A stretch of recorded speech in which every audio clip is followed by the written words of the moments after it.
Yan guys, oh, luto na po yan, nasa pan na. Ready to eat na guys. Oh, yan. Ayan lang gumawa ng salmon head.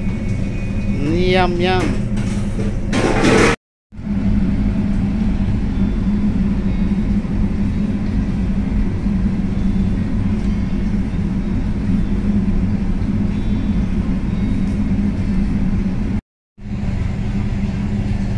Yan guys, oh, tinatanggal na yung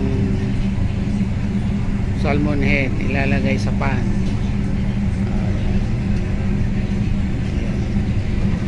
Yan.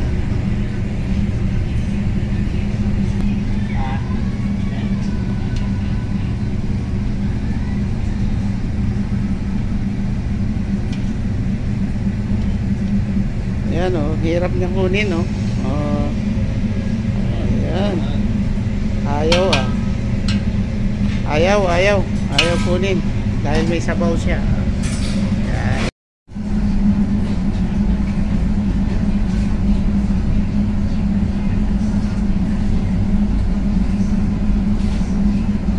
Ayan, luto na yung salmon head.